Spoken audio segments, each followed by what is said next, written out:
Sarah, what was your reaction when you heard the news that he's died?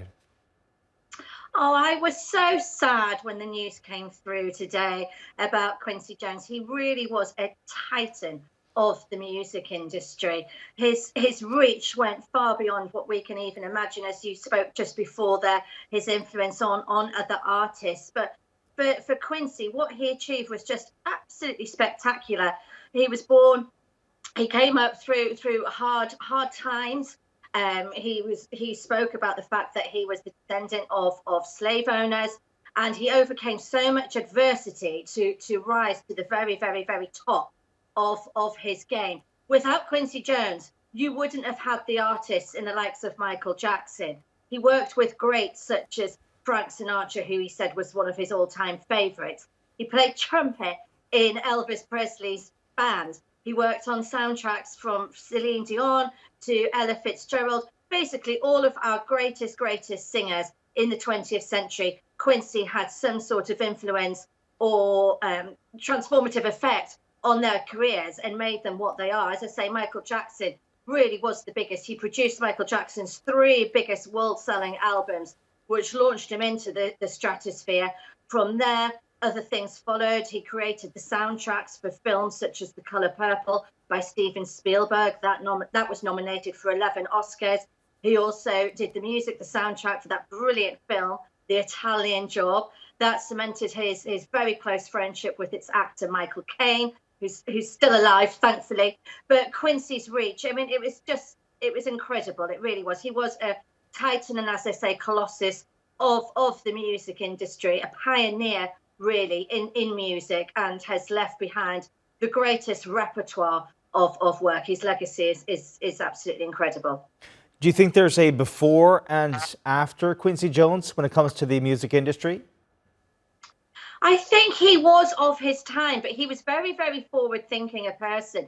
He wasn't someone who dwelled on the past and what had been done before. The time that I did manage to interview him briefly, he was always looking ahead to the future. What new artists are coming up? And in that way, he as I say, he was a pioneer. He was always looking forward, looking ahead, and seeing the artists that were coming up and who was making a difference in music, and not who was going to take his place. I don't think there's anyone who can take Quincy Jones's place. He's among the very greats. He was a musical genius, but he was always, as I say, forward thinking and thinking, right, what's next? Let's support those artists coming up. And that's what he wanted to see. He was a huge fan of the likes of Beyonce, Jay-Z, other artists of that ilk.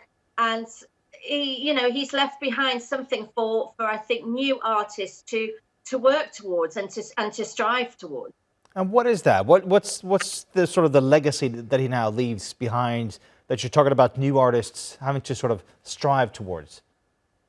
What it was with Quincy was he was first and foremost a musician, and a traditional musician. He understood music and the power of music unlike anybody else. And his great thing was jazz. I mean, he always said in 40, 50 years' time, people would talk about the jazz greats in the way that today they talk about the likes of Mozart or Beethoven. That's how he saw it. So his true love was jazz. And he took that and ran with it, and with it created new sounds. And I think it's about evolving musically and taking what we've already had in the past and then creating it and using it to make something more from that. And that's what he tried to do. For him, music was about touching souls. It was about reaching people. It was about bringing young and old together. He was very passionate about bringing young people in. As I say, look what he created in Michael Jackson, taking them from a child star into probably the biggest male pop star of all time. And so it was that looking ahead, but being able to harness the power of music and then use that for good and take that forward to entertain, but also to educate as well. And that was something he was doing he put his name to projects that held something for him, and such as working with Spielberg on The Color Purple. That was a film, that was a story that spoke to him on a very deep level, and that's why he wanted to be associated with it. But yeah, he was just this this giant of Yeah. a being, and so lovely, such a twinkle in his eye when you spoke to him. He made you feel very, very special when you Oh. had those moments with him. Lovely to hear from you, Sarah-Louise Robertson with the Mail on Sunday, describing that musical genius. Thank you so much for joining us here on TRT World. Yeah.